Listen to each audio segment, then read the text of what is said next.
Bueno, antes de empezar esta serie de recomendaciones de libros, quería dedicar unas palabras a las bibliotecas, ¿no? Que me parece que son lugares fascinantes y tal vez muy inspiradores. En mi caso, una primera biblioteca que me gustó mucho fue la de mi colegio secundario en Buenos Aires, que de alguna manera me ayudó a sobrellevar un montón de materias que no me interesaba estudiar, como les pasa a tantos otros chicos, matemática, contabilidad, todas esas cosas. Y recuerdo que si bien la biblioteca no era tan hermosa como esta o no tenía tantos libros, por alguna razón sí había mucho material sobre teatro argentino. Y recuerdo que en esa época, a los 14, 15 años, empecé a quedar fascinado con esas lecturas de teatro argentino, por ejemplo de Grotesco Criollo, pero también una obra de una gran dramaturga argentina, que acá me resultó muy emocionante conseguir el libro, que se llama Griselda Gambaro. Es una de las, no solo dramaturga, sino también cuentista y una excelente novelista argentina. Y esta obra, Decir Sí, es muy interesante porque a partir de una situación totalmente cotidiana, como es la de un cliente queriendo entrar a una peluquería para cortarse el pelo, lo que cuenta esta obra es una representación muy eficaz de los años de la dictadura militar argentina, ¿no? Con todo lo que eso implicaba de tortura, crimen, falta de comunicación, bueno, y todo lo que implicaba eso. Y me parece muy interesante porque si bien se trata de una especie de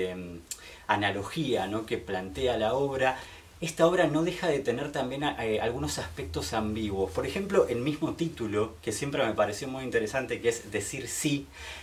teniendo en cuenta que en la obra nunca se dice la palabra sí, y sin embargo el cliente de esta peluquería, que siempre es muy sumiso, dice muchas veces la palabra no, o sea, todo lo contrario,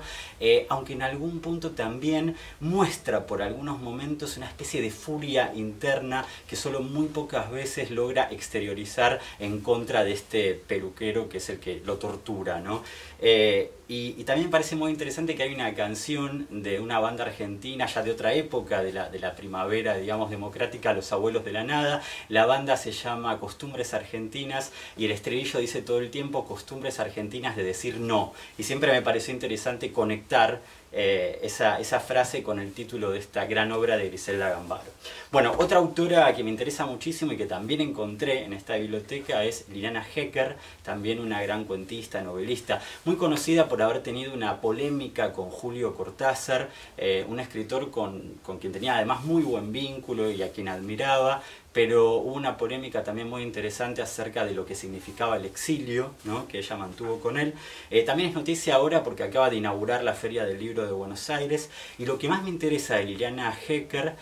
son sus cuentos, pero sobre todo cómo da voz a la infancia, no de una manera exagerada como por ahí encontramos en otros autores, sino mostrando esa especie de remolino de sensaciones y de lucidez que en algunos casos suelen tener los niños, ¿no? Hay dos cuentos que elegiría especialmente y que recomendaría especialmente, que son Las Amigas, que es una situación a partir de la cual una maestra decide cambiar de lugar a dos amigas en el aula porque se portan muy mal y están todo el tiempo riéndose, y empieza a aparecer toda una serie de acontecimientos a partir de esa decisión. Y por el otro lado, La Fiesta Ajena, que es sobre una chica que se cree sentir muy integrada a una fiesta de cumpleaños y en realidad en el final se revela que no era tan así. También una grandísima autora argentina, además muy vital y gran jugadora de tenis. Bueno, pasamos a dos clásicos, verdaderamente dos clásicos, pero me gusta presentarlos juntos porque en realidad más que de dos autores me gustaría hablar de una gran amistad, no solo de la literatura argentina, sino de la literatura en general, y estoy hablando por supuesto de Bioy Casares y de Jorge Luis Borges, ¿no?, que además de tener ese vínculo durante su vida, de tener una vida muy cercana, habiendo compartido tantos momentos y tertulias, también se podría pensar cierta relación en sus temas literarios y sobre todo en los géneros, porque se sabe que Borges no escribía novelas y en cambio Bioy Casares sí, y ahí hay una relación también muy interesante de cómo se complementan, ¿no? Borges decía que La invención de Morel era sencillamente una novela perfecta. Sin embargo, yo creo que la que realmente consideraba una novela perfecta es esta, El sueño de los héroes, tal vez la novela más lograda de Bioy Casares. Me parece muy interesante, sobre todo porque son esos libros que muestran perfectamente bien la ciudad, una ciudad, en este caso Buenos Aires, en la década del 30 y en un contexto muy interesante de los carnavales. El protagonista es Emilio Gauna, que vive una serie de aventuras con sus amigos, y que vive algo que él intenta recordar pero no puede recordar, y que en ese intento desesperado por saber qué fue, termina dando lugar al final increíble que tiene esta novela, súper recomendable. Los cuentos de Borges, hablando precisamente de su amigo, elegiría sobre todo dos. Uno es el Aleph. Creo que el Aleph es un gran argumento para dar a aquellos que dicen que la literatura de Borges es muy fría y matemática. Me parece que es un relato totalmente sensible, y pienso sobre todo en esa enumeración que está en el centro del cuento, donde hay sobre todo una frase que siempre me impresionó, que es "vi tus ojos", y que no se puede dejar de pensar que esa frase en realidad refiere a cada uno de los lectores y lectoras que durante toda la eternidad van a leer y leyeron ese cuento. El otro relato que me impresiona muchísimo y que siempre vuelvo a leer, y que donde siempre encuentro algo nuevo, es El milagro secreto, que además tiene la particularidad de que transcurre en la ciudad donde actualmente vivo, que está muy cerca de aquí y es bastante parecida, es Praga. Y en este caso cuenta la historia de un escritor, Jaromír Hladić, que no está muy contento con su obra, que si bien aparece en algunas antologías, no es tan conocido, aunque hay una obra a la cual le tiene mucha fe pero que no logró terminar,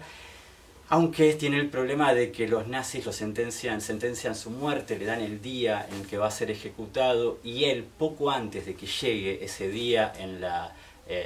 desesperación de la espera, le pide a Dios un año de gracia para poder terminar esa obra, con todo lo que eso implica. Bueno, los cuentos de Borges, otro imperdible. Y por último, la autora más joven de estas recomendaciones, Isabel Bono, la única española, para que no me acusen de hacer apología de la literatura argentina. Es una autora súper interesante, nacida en Málaga.